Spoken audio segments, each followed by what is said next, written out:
अगर आप अपना रीचेकिंग का फॉर्म फिल करना चाहते हैं तो आप बिल्कुल सही वीडियो पर आए हैं। आज की वीडियो में हम आपको पूरा प्रोसेस बताएंगे स्टेप बाय स्टेप कि आपको कैसे रीचेकिंग यानी कि रीवेरिफिकेशन का फॉर्म फिल करना है। तो चलिए आज की वीडियो शुरू करते हैं। सबसे पहले आपको इस पेज पर आ जाना है जो आपको स्क्रीन पर दिख रहा है। ये जो पेज है इसका लिंक मैं आपको डिस्क्रिप्शन में दे दूंगी। आपको क्या करना है, इस पेज पर आने के बाद यहाँ पर अप्लाई फॉर वेरिफिकेशन दिख रहा है, आपको इस बटन पर क्लिक करना है। ठीक है, जैसे ही आप इस पर क्लिक करते हैं इसके बाद आपके सामने ये एक और पेज ओपन हो जाएगा। यहाँ पे आपको दिख रहा होगा apply for verification class 12th और नीचे आपको क्लास 10th दिख रहा होगा। आप जिस भी क्लास में हैं आपको वो वाला वहां पर सिलेक्ट करना है। फॉर एग्जांपल मैं क्लास 12th का सिलेक्ट कर लेती हूँ, बट अगर आप मुझे क्लास 10th के भी देख रहे हैं तो आपको सेम प्रोसेस है, आपको यहाँ पर क्लास 10th सिलेक्ट कर लेना है। ठीक है, अब मैंने क्लास 12th वाले पर क्लिक कर दिया। जैसे ही मैंने क्लिक करा देखो आपके सामने ये यहाँ पर एक पेज ओपन हो जाएगा। इस पेज पर आपको क्या करना है, इस पेज पर आपको सबसे पहले वाले बॉक्स में तो अपनी एप्लीकेशन नंबर है जो आपको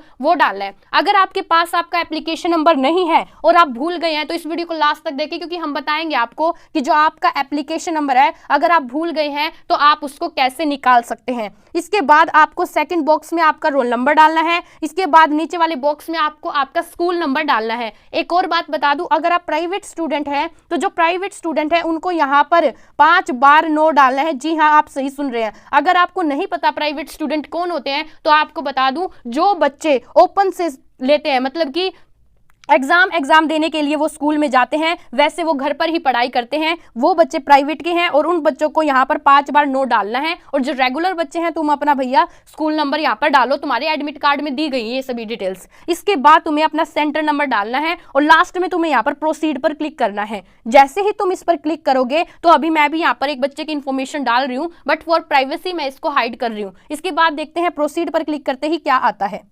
इसके बाद दोस्तों आप इस पेज पर आ जाएंगे। इस पेज पर सबसे पहले आपको ये जो आपके ऊपर इंफॉर्मेशन दी गई है इसको हाइड कर लेना है। अब देखो आपको नीचे यहाँ पे सब्जेक्ट दिख रहा होगा। ये जो बच्चा है इसने एक सब्जेक्ट के लिए अप्लाई करा है जो कि केमिस्ट्री है। अगर आपने यहाँ पे 2-3 सब्जेक्ट है आपके, आपने उसके लिए आंसर बुक के लिए अप्लाई कर रखा था तो आपको यहाँ पे आपके सारे सब्जेक्ट दिखेंगे। जैसे मान लो आपको यहाँ पे केमिस्ट्री दिख रहा है और आपने मैथ के लिए भी अप्लाई करा था तो नीचे आपको मैथ भी दिखेगा। फिर मान लो आपने किसी और सब्जेक्ट के लिए भी अप्लाई कराया था तो नीचे आपको वो भी दिखेगा। अब आपको क्या दिख रहा है, सबसे पहले यहाँ पर एक आपको बॉक्स दिख रहा है सब्जेक्ट के आगे, तो यहाँ पे आपको टिक जब ही करना है जब आप इसके लिए अप्लाई करना चाहते हो। ठीक है, मान लो आप केमिस्ट्री के लिए अप्लाई करना चाहते हो रीवेरिफिकेशन के लिए तो आप इस बॉक्स पर क्लिक करना। एक बात और मैं बता दूं आपको, मान लो आपने 3 सब्जेक्ट ले रखे हैं यहाँ पे, ठीक है, और आप एक के लिए अप्लाई करना चाहते हो तो जहां मतलब जिस सब्जेक्ट के लिए आप अप्लाई करना चाहते हो उसके आगे ही आपको टिक करना है और किसी बॉक्स में आपको कुछ नहीं करना। ये बात आपको क्लियर हो गई होगी। इसके बाद देखिए आपको क्या दे रखा है, please write information you want to communicate with respect to your answer book for verification point of view. इसमें आपको डालना है कि आपको क्या दिक्कत है। जैसे कि आपको टोटलिंग में दिक्कत होगी तो आपको कहना है कि रीटोटलिंग में दिक्कत है, टोटलिंग मिस्टेक है, ऐसा आपको यहाँ पर डालना है।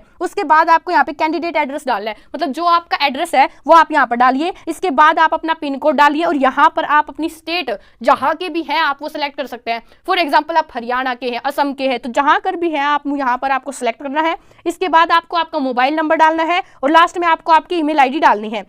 ऐसे ही आपको क्या करना है, आपको जिस सब्जेक्ट के लिए अप्लाई करना है तो आपको यहाँ पे वो सारे सब्जेक्ट दिख रहे होंगे जिसकी आपने आंसर बुक की फोटोकॉपी मंगवाई थी। आपको वहां पर टिक पर क्लिक करना है और ये सारी इन्फॉर्मेशन आपको फिल करनी है। एक बात मैं बार मैं आपको बता रही हूँ, मान लो आपने 3 सब्जेक्ट के लिए जो 3 सब्जेक्ट है उसकी आंसर बुक की फोटोकॉपी मंगवा रखी थी तो वो तीनों सब्जेक्ट दिखेंगे आपको यहाँ पे। और मान लो आपको 2 ही सब्जेक्ट का ये जो फॉर्म है फिल करना है तो आपको 2 सब्जेक्ट की ही ये इन्फॉर्मेशन फिल करनी है, तीसरे पर आप कुछ मत करना। आई होप आपको समझ में आ रहा होगा। लास्ट में आपको क्या करना है, सबमिट एप्लीकेशन है ना, इस पर आप क्लिक कर देना। जैसे ही आप इस पर क्लिक करोगे तो आपका ये सबमिट हो जाएगी एप्लीकेशन। अब आपको सिर्फ पेमेंट कट करनी है, मतलब फीस कट करनी है, क्योंकि जैसा कि हमें पता है जो रीचेकिंग और रीवेरिफिकेशन है इसकी आपकी पूरी 500 रुपए फीस है पर सब्जेक्ट। अगर आप एक सब्जेक्ट का करते हैं रीवेरिफिकेशन तो आपकी 500 रुपए लगेगी। अगर आप 2 सब्जेक्ट का करते हैं तो आपकी 1000 रुपए लगेगी। अगर आप 3 सब्जेक्ट का करते हैं तो आपकी 1500 लगेगी। तो जितना भी आपने करा है उसको 500 से मल्टीप्लाई कर लेना। ठीक है, अब मान लो इसने बच्चे ने एक का करा है तो इसकी 500 रुपए यहाँ पर पेमेंट लगेगी।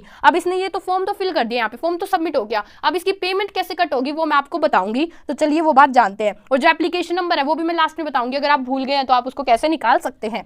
इसके बाद देखो दोस्तों, आपको इस पेज पर दोबारा आ जाना है। अब हमने जो रीवेरिफिकेशन है इसका फॉर्म तो फिल कर लिया है, इसका फॉर्म तो सबमिट कर दिया है, लेकिन अभी तक हमने इसकी पेमेंट कट नहीं किया है। अगर आप पेमेंट सबमिट नहीं करोगे तो फिर आपका ये फॉर्म फिलिंग कंप्लीट नहीं माना जाएगा। तो पेमेंट कैसे सबमिट करनी है, आपको यहाँ पे दिख रहा होगा फी पेमेंट, दिख रहा होगा ना आपको इस पर सिंपली क्लिक करना है। जैसे ही आप इस पर क्लिक करते हैं तो यहाँ पे आपको आपका एप्लीकेशन नंबर डालना है, यहाँ पे रोल नंबर डालना है और यहाँ पर प्रोसीड पर आपको क्लिक कर देना है। और आपका क्या होगा, जैसे ही आप ये इन्फॉर्मेशन डालोगे यहाँ से आप अपनी पेमेंट कट कर पाओगे, ठीक है। और जैसे ही आपकी पेमेंट कट हो जाएगी तो आपका सक्सेसफुली जो सबमिट हो जाएगा फॉर्म। एक बात और इंपॉर्टेंट आपको बता दूं, अगर आप रीवैल्यूएशन का फॉर्म भी फिल करना चाहते हैं तो उसकी भी मैंने डिटेल में स्टेप बाय स्टेप वीडियो बनाई है, आप वो भी देख सकते हैं, वो चैनल पर अवेलेबल है।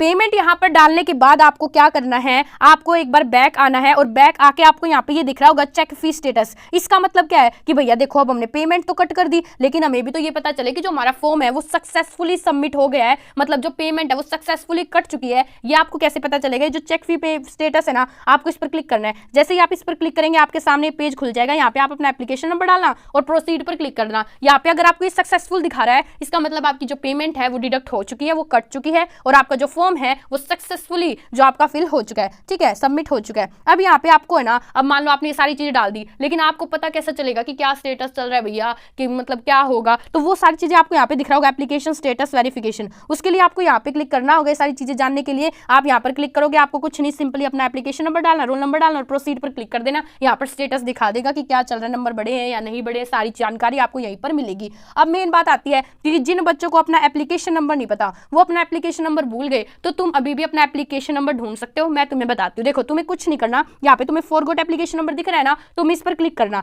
जैसे ही तुम इस पर यहाँ पर क्लिक करोगे फॉरगॉट एप्लीकेशन नंबर पर, के बाद तुम्हारे सामने ये पेज ओपन हो जाएगा। इस पेज में सबसे पहले आपको क्लास सेलेक्ट करनी है कि आप 10th में या 12th में, फिर आपको आपका रोल नंबर सेलेक्ट करना है। इसके बाद आपको यहाँ पर स्कूल नंबर डालना है। अगर आप प्राइवेट स्टूडेंट हो, प्राइवेट का मतलब अगर आपने ओपन से ले रखा है, मतलब कि आप सिर्फ एग्जाम देने के लिए स्कूल में जाते हो, वैसे घर से पढ़ाई करते हो, तो आपको यहाँ पर 5 बार नो डालना है। ये सारी चीजें डाल लोगे आप। उसके बाद यहाँ पे आपको नेक्स्ट में सेंटर नंबर डालना है कि आपका जो एग्जाम सेंटर नंबर था वो क्या है। ये सारी इन्फॉर्मेशन है ना आपको कहां पर मिलेगी, ये सारी इन्फॉर्मेशन आपको आपके एडमिट कार्ड में मिलेगी, ठीक है। फिर आपको एडमिट कार्ड आईडी डालनी है और लास्ट में आपको प्रोसीड पर क्लिक कर देना है। जैसे ही आप क्लिक करेंगे आपका एप्लीकेशन नंबर आपके सामने आ जाएगा, वो नोट डाउन कर लेना और जो आपका रीवेरिफिकेशन है उसका फॉर्म फिल कर देना। एक बात और बता दूं, रीवैल्यूएशन की भी मैंने डिटेल में वीडियो बनाई है, स्टेप बाय स्टेप आपको सारी जानकारी दी है। अगर आपको वो भी जानना है तो आप वो भी देख सकते हो, वो हमारे चैनल पर है। और अगर आप चाहते हैं कि हम आपका रीवेरिफिकेशन का फॉर्म फिल करें तो उसके लिए आप हमारे व्हाट्सएप ग्रुप को ज्वाइन कर सकते हैं। व्हाट्सएप ग्रुप का लिंक डिस्क्रिप्शन में है, वहां पे हम आपको इन सभी सीबीएसई से रिगार्डिंग सभी इन्फॉर्मेशन भी प्रोवाइड करते हैं। और अगर आपको हमसे फॉर्म फिलिंग करवानी है तो वो भी हम आपके लिए कर सकते हैं,